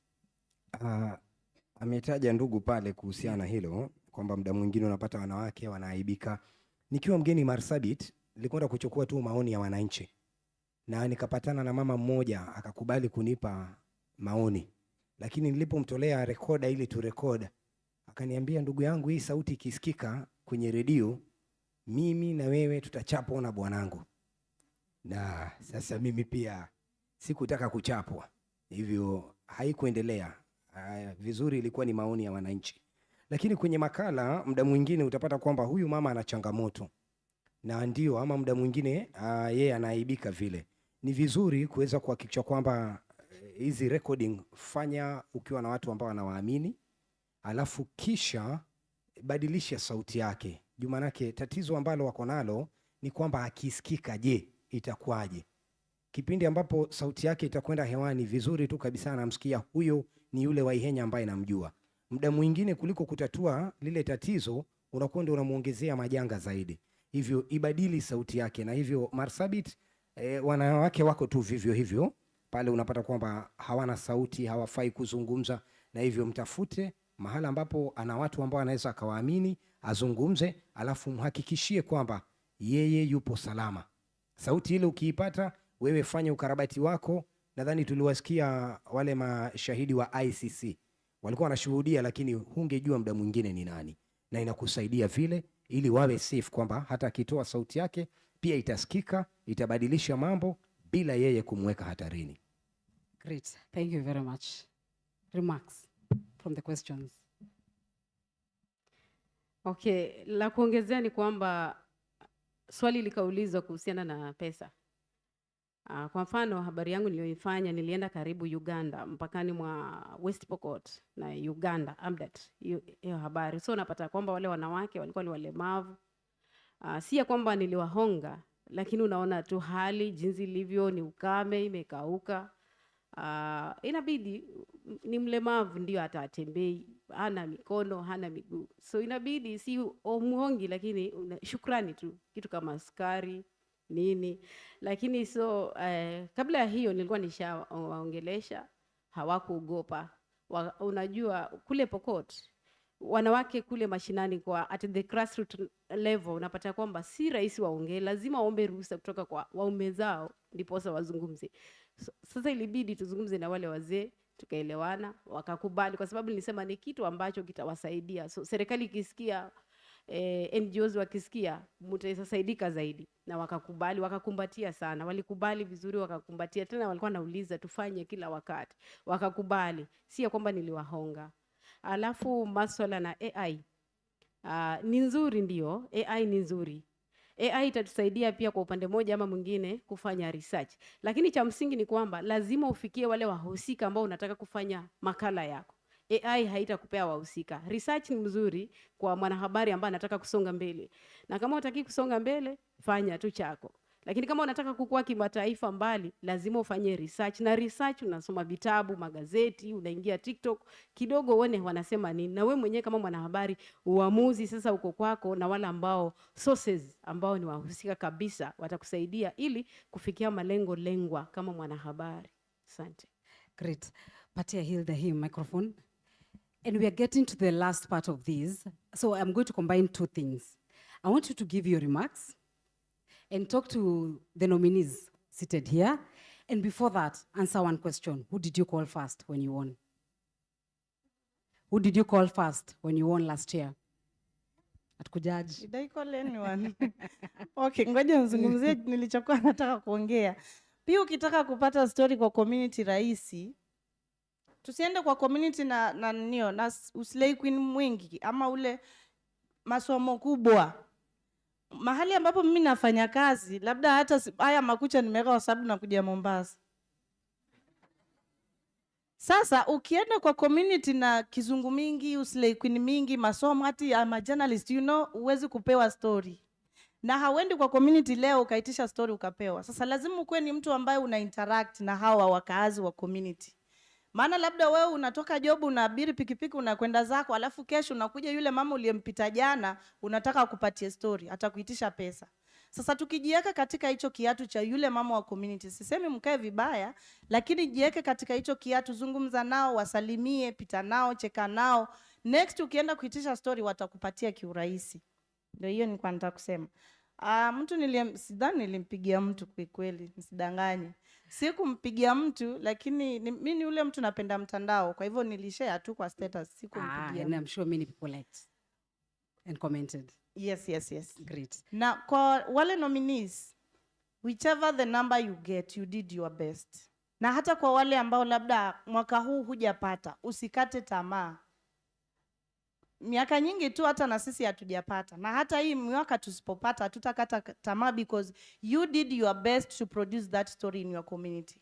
Hata kama haijapata tuzo, ama hata kama haitapata tuzo, ama hata kama utakuja nambari ngapi, just appreciate yourself, because you did what you deserve to do in the community. Na hiyo story huenda ita create impact, hata kama sio leo, ita create impact kesho. Kwa hivyo kwa nominees ambao wamechaguliwa, congratulations to all of you, and just appreciate yourself. Hata kama hujachaguliwa na ulifanya story, continue doing all those good works you are doing in the community, and maybe God will just bless you, because sisi kama community journalists, so mambo ya pesa ni vile tujapata muda wa kuongea.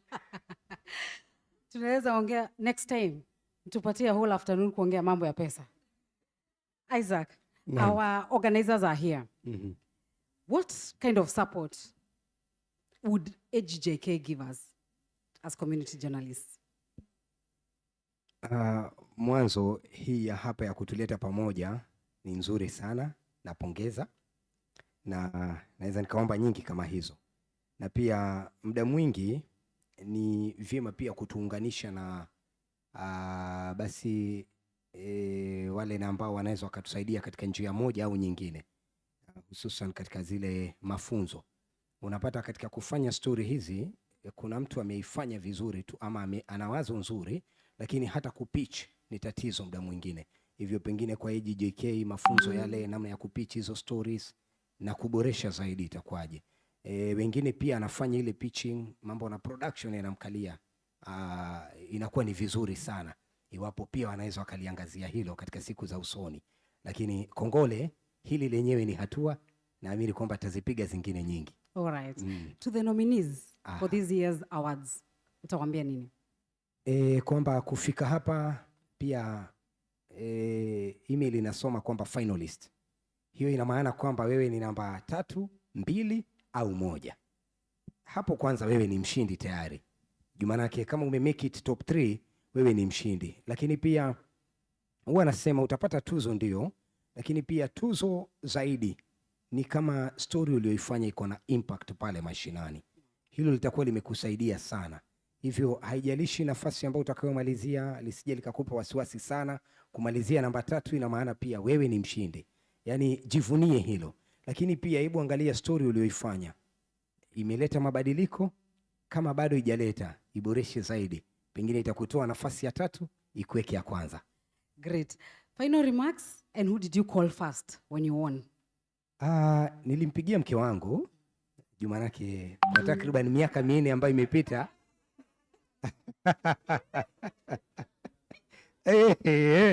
Sikizeni story. Mtasema naangusha brotherhood. Acha ongee. Nilikuwa na rafiki yangu, Mola azidi kuilaza roho yake mahali pema peponi. Alikuwa anaitwa Guyo Godana. Huyo jamaa ndiye tulikuwa tunaketi na yeye, tunaandaa makala zetu pamoja. Na katika tuzo tungeenda sisi sote pamoja. Lakini tangu alipoiaga dunia, hiyo kazi nimekuwa nikifanya na mke wangu sasa. Na hivyo niliposhinda, yeye ndiye nilimueleza ile kitu yetu imetoboa. All right. Where there are women, things do not go wrong. Yes. To AGJK, they are seated here with us. What kind of support would you want them to give the journalists? Kwanza kabisa wacha niseme shukrani za dhati ziwaendee AGJK kuandaa hafla kila mwaka sio rahisi. Kama umefika hapa tunasema asante, pongezi kwao. Na labda support ambayo inaendelea kuwasaidia wanahabari ni kwamba mentorship program iendelee, na tunashukuru kwa sababu mwaka huu mentorship wamekuwa nayo, hata mimi nilipata moja, nashukuru. Na tunaomba kwamba wazidi kuendeleza hiyo mentorship.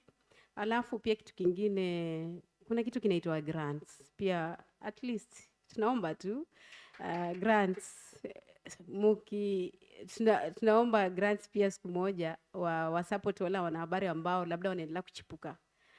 Kama sisi wanaweza tuweka kando kwa sababu mimi ni beneficiary mwenyewe, naweza sema hivyo, ni beneficiary, nashukuru. Lakini wale ambao labda wanachipuka, grants 2,000 3,000 ya kufanya story si mbaya. Mnashangaa tena.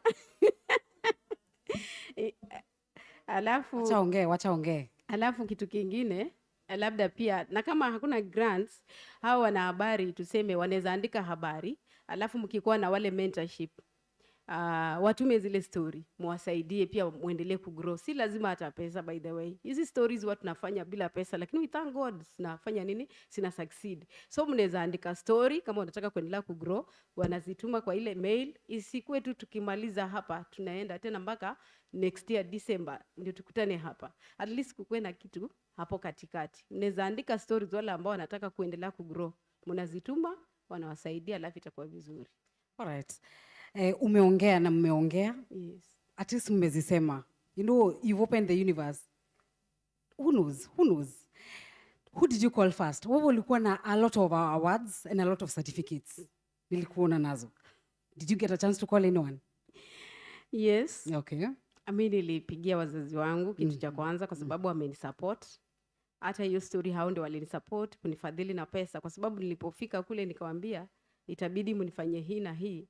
Nimeona hao mama wafanya kazi mzuri, nafani wafanye hii na hii, at least wawachi bure, niwanulie sukari, niwanulie sabuni, wakafanya na wakashukuru. Alright. So nilipigia wazazi wangu, alafu cha pili nikatuma kwa mitandao.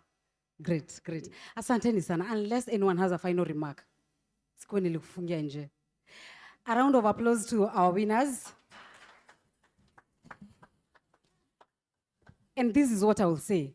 As you've had the winner's mindset, fact-checking, knowing the community you work in, kindly know that. And a winner is always a winner. Thank you very much. Thank you very much. Tuwapigie makofi. Photographer, naomba uwapige picha. Alafu DJ, hawa ni winners. Hawawezi toka tu stage hivyo kienyeji ati. Yes. Wacha tuone moves, Moves are award winners.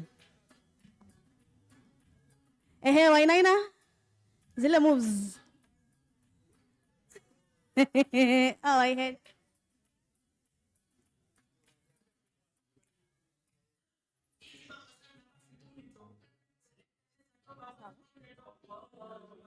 All right, tuwapigie makofi.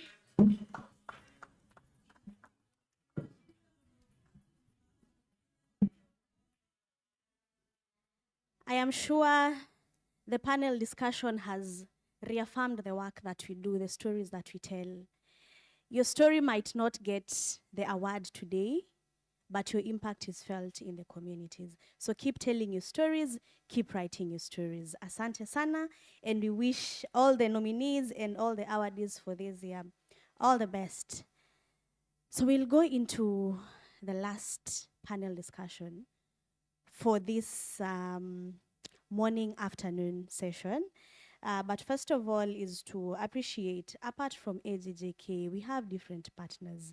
We have Safaricom, we have the State Department of Housing and Urban Development, we have Akiba Mashinani Trust, we have Forum Civ, we have SATO, we have the Media Council of Kenya, we have FIDA Kenya and other partners. We appreciate your support and for making this possible. So at this point, I'd like to invite the moderator for the next session. This will be a session with editors from different newsrooms, just to understand what happens at night and during the day in our media houses. So help me welcome Stella Alex. Wapi makofi ya Stella Alex.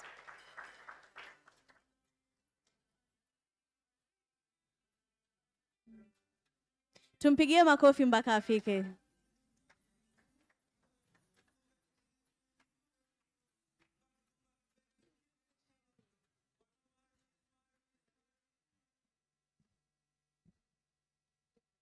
Hello, everybody.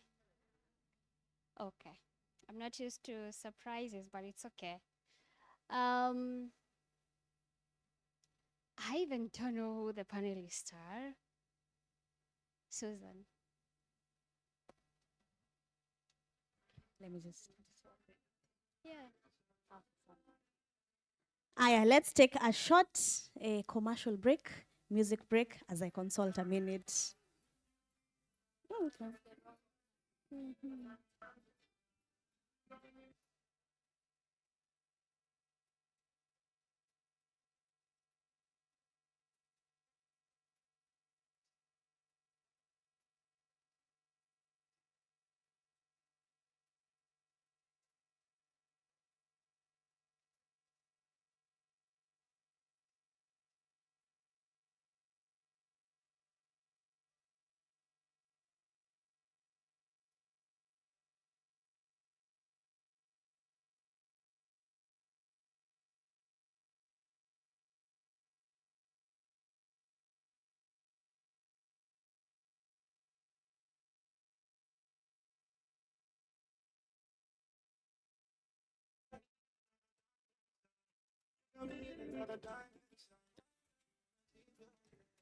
Hello, are we together?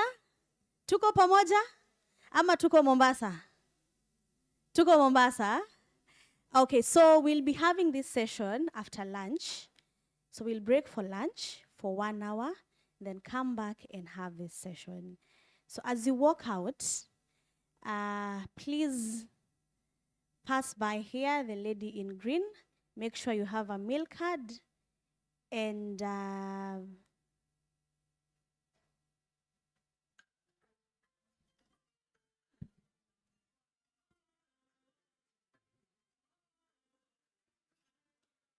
great. Lunch is served where we had our breakfast. In the next 1 hour, let's be back for the afternoon session. Ndio watu waende kwa beach. So mki-extend, beach hamwendi. But mkikuja mapema, tutaenda beach. Nataka tuambie penye lunch iko. Ilikuwa hapa, boss anasema imechangiwa. Boss anaenda kuconfirm.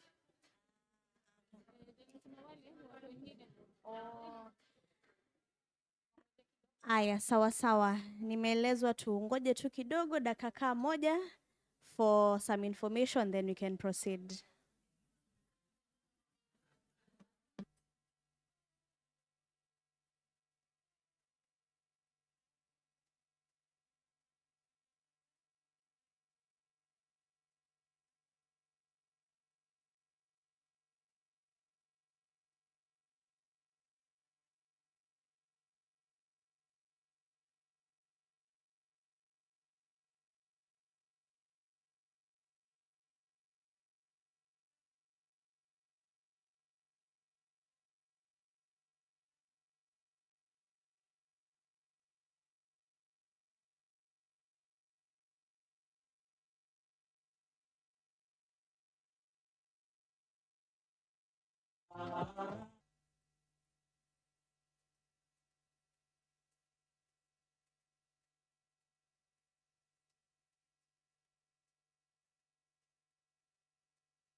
Hello. Direction ya lunch. Tukitoka hapa, tunafika pale, you take your left, unapita kwa main restaurant, alafu tunaenda chini. Dau restaurant, sawa? Aya.